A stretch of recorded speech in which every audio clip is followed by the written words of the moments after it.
What do you know about shitty games? I can assume a lot, or we can say a little more than we know in Russia. Of course, in the era of the internet, Russian gamers discovered a lot more about the Western video game crash of 1983, awful games of the 90s, and even that some of the games we thought were quite good, as we didn't really have much choice in Russia in the 90s, are considered worthless poop in the rest of the world. Thank you for ruining my childhood, AVGN. But what do you know about really shitty games? Shitty games made in Russia and sold a lot of copies among Russian gamers. I assume not much. Today it's time to change this, and I assure you, after today's episode, you'll think of a new definition of the word shit. Hello YouTube, my name is Victor and you are watching the Russian Video Game Comrades show. To dive into this story more deeply, you have to know that for a long time PCs in Russia were the main gaming platform. Starting from the USSR in the 80s, we had a lot of computers in our country, both imported and the original Soviet ones. For example, we even had a Russian version of Yamaha's MSX2 computers, officially supplied from Japan to Soviet schools under the name QVT-2. This abbreviation stands for Educational Computer Complex. Some of the Soviet PCs were clones of Apple II or ZX Spectrums, some were developed in the Soviet Union. Someday I will cover the most interesting ones separately. But today you just have to know that there were computers in the Soviet Union and early 90s Russia. But they were so expensive, almost no one had a really personal computer at home. Everyone used them either in school, university or at work. And of course, among the PC users appeared people who decided not only to work or play on a PC, but also to develop something themselves. Among them were such people as Alexei Pazhitnov, creator of Tetris, or Vadim Bashirov, who created very popular in Russia early MS-DOS games. I think the most popular among them is Russian Wheel of Fortune TV show game, which used the background from id Software's Wolfenstein 3D.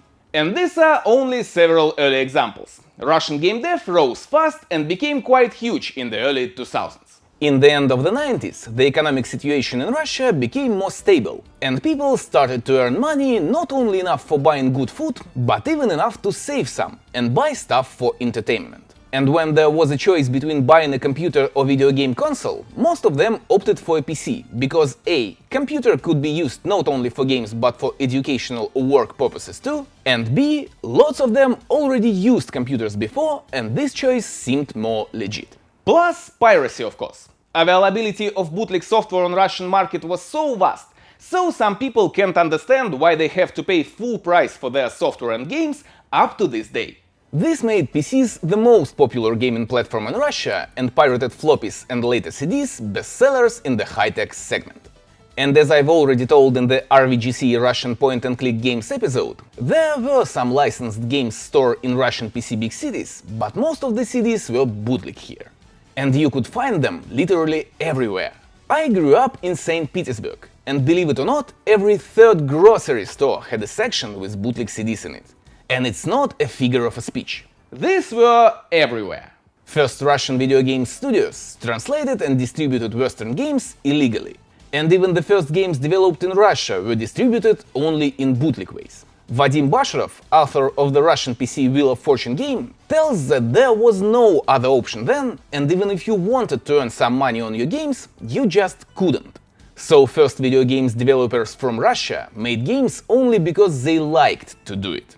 Most of the guys that made bootleg CDs went out of business by the end of 2000s, but there were some exceptions, and the most interesting among them is a Russian studio called Akela. These guys started their way in video games as a bootleg studio already in 1993, but unlike most of their competitors, in the end of the 90s they decided to become legit and started to negotiate with Western game developers. In 1997 they released their first official Western game in Russia. It was Ubisoft's POD. Eventually, Akela became one of the main video games distributors in Russia.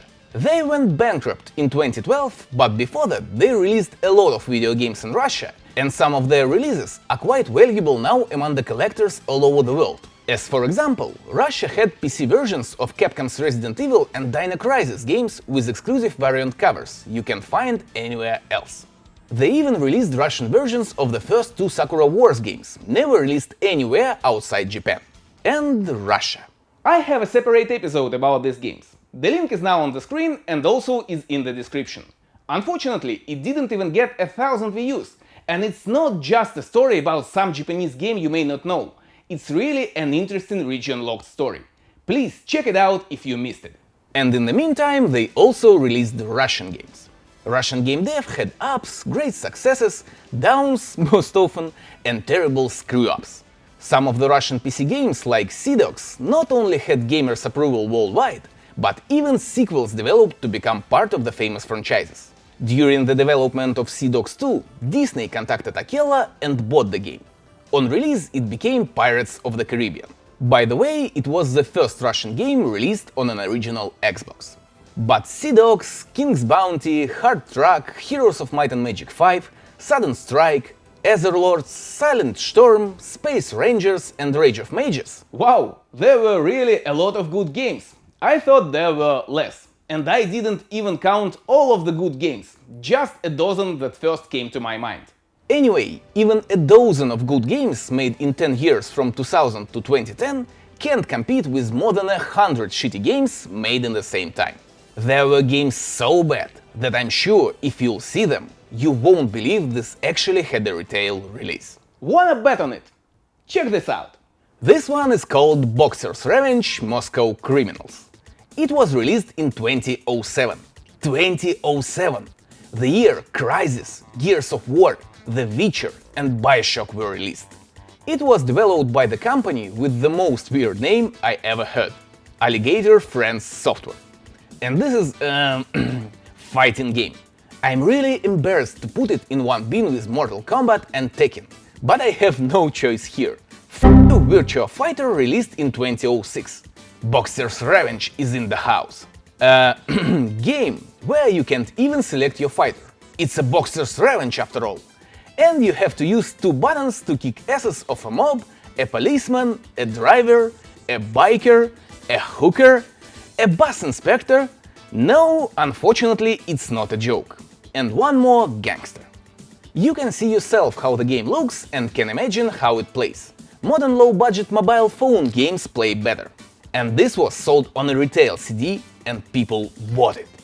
Want some more?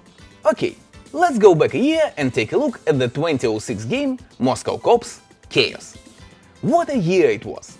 Half-Life 2 Episode 1, Hitman Blood Money, Just Cause, and among all of this. Yes, it's a 3D shooter. You play as a die-hard Moscow cop and have to kill all the mobsters around. Game has about 10 tiny maps with randomly spawning enemies, and you have to shoot them all. And when I say randomly, I mean it. Here, take a look. This guy spawned under me and I was sent upwards. And basically, yes, it's all the game. And this was also sold in the retail for same price Half-Life and Need for Speed were. Yes, with Russian regional prices it was only several bucks. But you could buy either this or Half-Life. Fascinating, isn't it? Just a little more and we will move on to the main event. Okay? Check this out. This game is literally called Russian Carmageddon, and it's from 2005. Wow! Did they buy a license to release an all-new Carmageddon game in the Russian setting?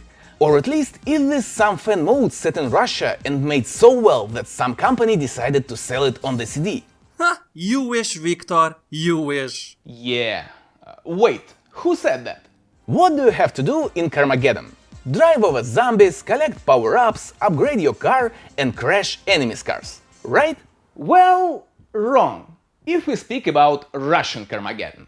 Well, you can try, of course. But keep in mind, you can not only die when you strike an enemy's car, but even when you drive over a zombie. Why?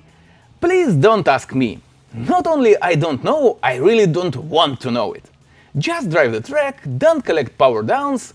Yes, there are only power downs here, no power-ups. And try to finish the race.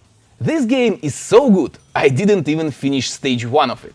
And the saddest thing is, games like this ones flew the Russian market and people really bought them. And this was the reason almost no one wanted to make good games. Why bother and develop really good game, spend several years polishing it and try to make something gamers will appreciate, when you can produce tons of shit and make almost exact amount of money. Plus, if you make a good game, it will be immediately pirated, and you won't even get half of the revenue your game will earn. Pirates will. And when you make such shit, they won't even think of making bootleg copies. Same time, at least some of the licensed ones will sell. Everybody win.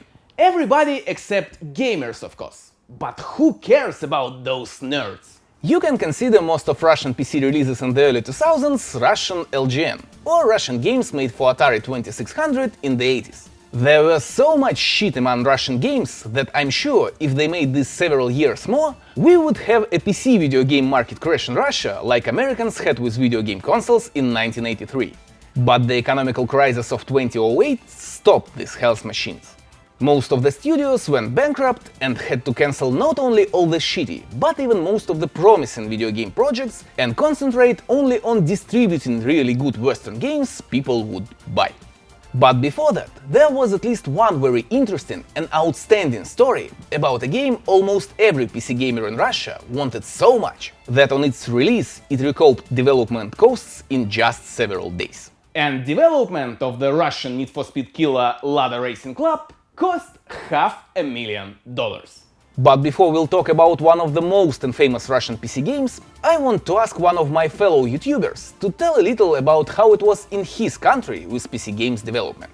You see, for several months that I'm hosting Russian Video Game Comrade channel, I've had a lot of feedback from people all over the world in the comments section and fellow bloggers I've got acquainted with. And it appears that there are a lot of countries where the video games market was somehow similar with Russia, but of course with their own options. For example, a Portuguese video game blogger St1ka told me that they also had a wide bootleg market, and I wondered maybe PC games were also popular in Portugal, and maybe they had some interesting games developed there. So today I asked St1ka to take part in my video and to tell us were there Portuguese PC games either good or shitty like we had in Russia. Hey Russian Video Game Comrade, thank you for having me here. So your question is, were there any interesting video games developed in Portugal? And the answer to that is... kinda. If we go back to the absolute beginning, there were a few ZX Spectrum games here and there. Most of these were either sports games, racing games, or your basic text adventure games. And they were... okay, I guess. But I think what you really want to know are the MS-DOS and Windows games, right? Well, the thing is, even though we created the occasional ZX Spectrum game, the truth is, the same did not really happen for MS-DOS or Windows. As simply put, there was no gaming industry to speak of. In 1990 though, a PC magazine named Spooler tried to counteract this trend by launching a competition asking bedroom coders to create their own MS-DOS video games, with the best title earning a cash prize of 60,000 escudos, which roughly translates to $360. Finding footage or even downloading these games is not easy at all. As far as I'm aware, unless you own the original floppy disks the magazine came with, which I don't, you're not likely to find these games anywhere. Out of this competition came Spool Game, which was a simple hangman game. We also got Labo, a game in which you control a little robot and need to collect nuclear waste from various cities. Your objective is to clear said nuclear waste while avoiding enemies. Along the way, you can pick up keys to open doors and dynamite to blow up walls. And even though this is not a ZX Spectrum game, it really does look and play like one. Especially if you're used to collectathons like Jet Set Willy. Other contest entries include a game called Gênio, or Genie in English, which was just a series of quizzes, and this game scored second place. And in third place was a tie between a game called Matrecos or Table Football, which is exactly what it sounds like, which tied for third place with Connect 4. The competition was launched yet again the following year, though this time it was aimed at educational games, which meant that they weren't very interesting this time around. They were basically just your average quiz games. In the early 90s, the Portuguese Ministry of Education was looking to finance the development of a video game to promote the voyage of Bartolomeu Dias, a Portuguese navigator and explorer who was the first European explorer to successfully chart a naval course from Europe to India. This is a point-and-click adventure game inspired by the LucasArts titles, which used digitized watercolor paintings for its backgrounds and cutscenes. The game would then be sent out to public schools everywhere. In 1997, we received yet another educational point-and-click adventure game named As Aventuras da Peregrinação, or The Pilgrimage Adventures, dedicated to yet another Portuguese explorer, this time Fernão Mendes Pinto. Sadly, finding these two adventure games is quite the task. Try as I might, I cannot find any download links, and Google just kept directing me to public libraries or schools that still have these discs lost somewhere in their storage. So as you can see, our video game industry was super small. But there was one video game which received a commercial release. Kinda. The first is Portugal 1111, the only game that I'm discussing today that I actually do own. This is an Age of Empires 2 clone launched in 2004, and it was, once again, created with the aid of government funds. Because of course it was. And it centers around the historical events of the Reconquista, which was when the Iberian Peninsula reconquered its territories after being colonized by the Moors. The funny thing is, because there was no gaming industry to speak of, it seems that no gaming distributor was interested in distributing this game, as by 2004, a mid-tier Age of Empires 2 clone was pretty outdated, so it actually launched as a freebie in a magazine. And mind you, not a gaming magazine, but a magazine. You know, the type that discusses politics and economics. But if nothing else, it does mean that unlike every other game I've discussed so far, this one is pretty easy to track down. As for the gameplay itself, it's okay. It was kind of outdated even by the time it came out. So you'll probably just spend the whole time wishing you were playing Age of Empires 2 instead. So as you can see, the Portuguese game dev community was pretty much non-existent, and it relied either on Belgium coders, who could only hope that their game would be published for free on a magazine, or some sort of educational game financed by the government. Not great prospects if you ask me. Thankfully, things have gotten a lot better since then, and we now have a slew of indie games being released.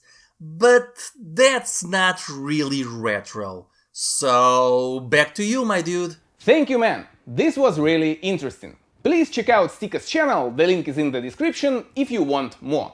And we are getting back to Russia. Among all the developers/publishers in Russia, there was a company named New Disc. They say that these guys released licensed games, again mostly shitty ones, under the name New Disc, and also had a pirate branch, the Seventh Wolf, that made most of the money for them. The Seventh Wolf was the second most famous pirate studio in Russia after Fargus. There is also a rumor that Fargus was a pirate branch of Akella. So, in 2006, New Disc released the most anticipated Russian game of all time. It was before Stalker 1 was out, so Stalker 2 wasn't the most anticipated game. Its name was Lada Racing Club. I bet no one of you ever heard of it, and it's totally normal. All the ordinary guys worldwide played Need for Speed. So did we in Russia. In 2006 there were not only NFS Underground 1 and 2 released, but even Most Wanted 2005. But despite the fact Need for Speed was really good, it didn't have anything Russian in it. And Russian gamers love Russian stuff and setting in games. Everyone literally dreamed of a Need for Speed Underground set in Russia, or at least with Russian cars. I can't even count how many PC games had Russian cars mode back in the day. And then, out of the blue, in May 2004, a Russian game developer Gelios, in collaboration with New Disc, announced the game. Lada Racing Club. A Russian Need for Speed killer set in Moscow with real licensed Russian cars, police runaways and real parts car tuning. Wow! For 2 years they released beautiful screenshots, fantastic trailers and hyped up all the gamers community in Russia. They even made a collaboration with popular Russian hip-hop band Kasta to make the theme song for the game. Kasta's video Speed Capsules also demonstrated astonishing gameplay of Lada Racing Club. They say that budget for the game was $500,000 and $120,000 was spent for the advertisement company. And yes, in 2005, Lada Racing Club's ads were everywhere. The game engine was made by Artichoke Studio and promised to be a revolution in video games. Real water better than seen in Half-Life 2, realistic lights and reflections, stunning physics, and etc. Literally everyone in Russia waited for the game. A mix of Need for Speed Underground and the Fast and the Furious movie set in Russia. Great, just great! Developers promised to recreate real Moscow, all the Lada cars and tons of official car parts.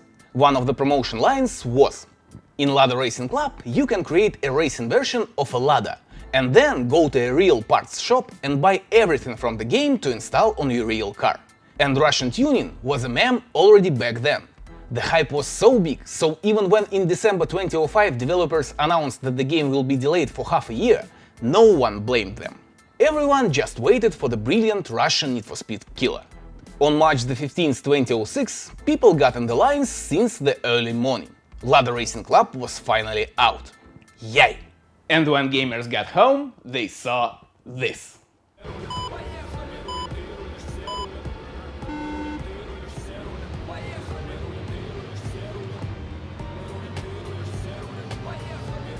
Is this a racing game or tortoise simulator? Where is real water, lights, reflections? Okay, where is at least physics? Just look at the gameplay. What the hell is this? And the most important question. This is a street racing game, right?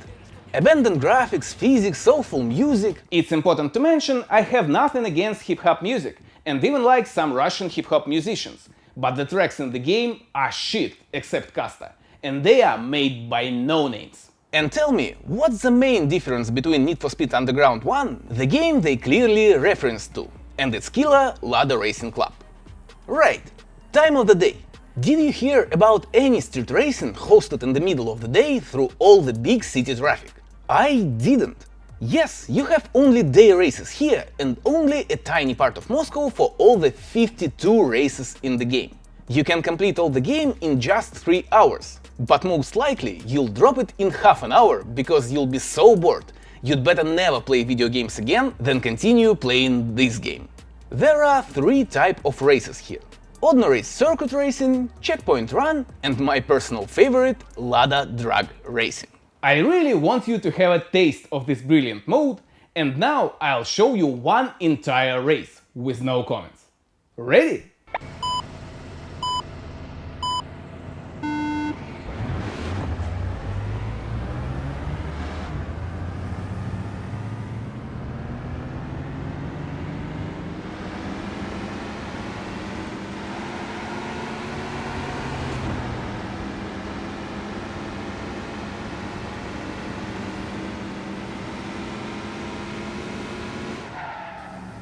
Did you like this? It's just fabulous, isn't it?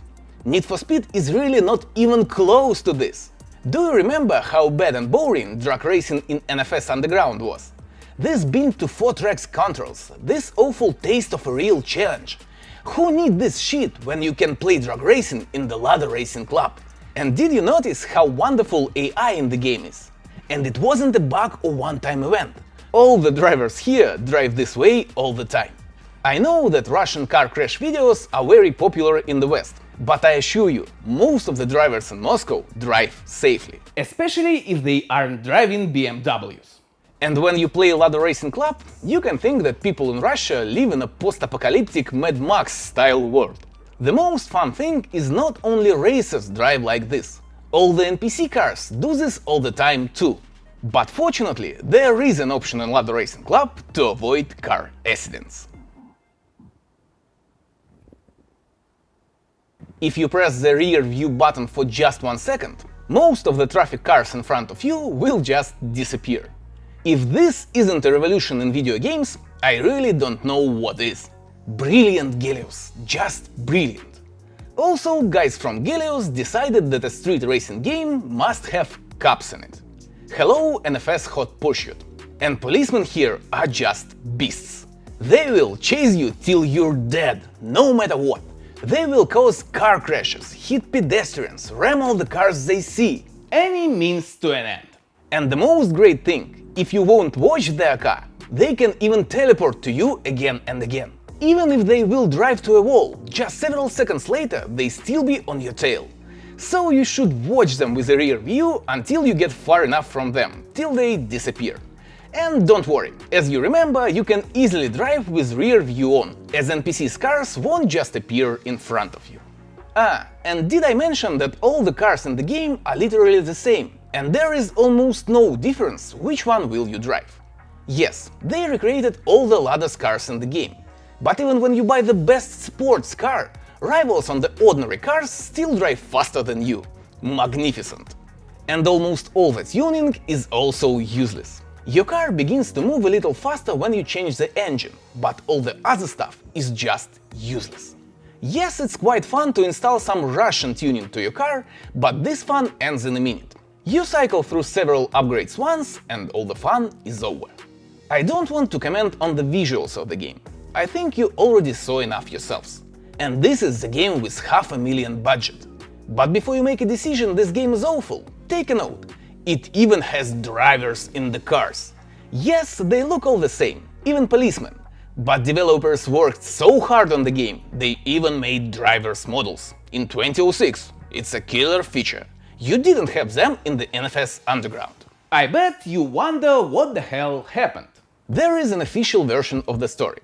After release of the game and loads of the hates developers got, they said that in the last minute, just before the release, they had a legal issue with the company that made the graphics engine for Lada Racing Club, Artichoke Studio. This was caused by poorly made legal agreements, and Artichoke just broke the contract and forbade to use their engine in the game. And Gelios had to find a new engine fast and rebuild all the game from the very beginning.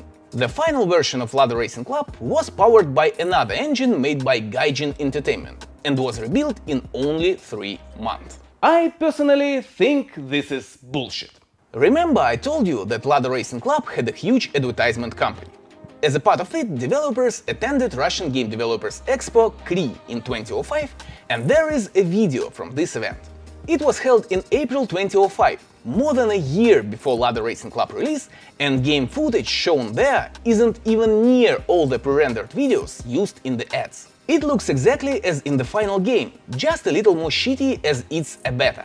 Developers themselves say in the interview for Russian video game magazine PC Games, the game isn't final yet, but you can see almost all the glory of it right now.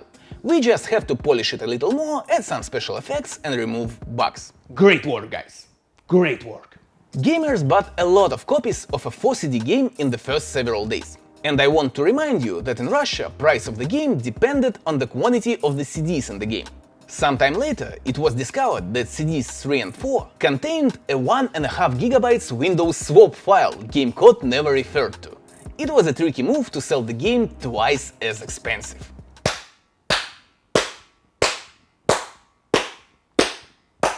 Sure thing, a lot of guys who bought this shit wanted to return it, and New Disc even accepted that, but with one option. You could return Lada Racing Club in the shop, but you couldn't get your money back. You could only choose another game made by New Disc in exchange. And I already showed you Russian PC games earlier today. So by the official statistics, only 70 people returned the game, and New Disc issued a press release saying, "What was all this hype in the internet that the game is bad? We offered a refund and only 70 people returned it. The game is okay." Once again, as a part of the advertising company, developers even promised to make a draw among those who will buy the game and give away one custom-tuned Lada. Should I tell you that this draw never happened? There is also a rumor that they really wanted to do this until one top manager crashed this Lada. This is everything or almost everything you need to know about business and game development in Russia in 2000s. As I said in the beginning, there are really good games made in Russia. I already told you about Russian point-and-click adventures and will eventually tell you about all the other worthy ones. But today's Shitty Games episode is over, and I really hope you liked it. If you did, please share it in your social networks so other interested people can see it too. You'll really help me a lot if you'll just press share button on YouTube and post it on any your social network. Thank you in advance. And also don't forget to check out 1st1ka's channel on YouTube. He has a lot of great videos. Link is in the description. Thank you for watching this episode. I really hope you enjoyed it. Please press thumbs up, subscribe to the channel, and I'll see you next time. Have a nice day, good luck!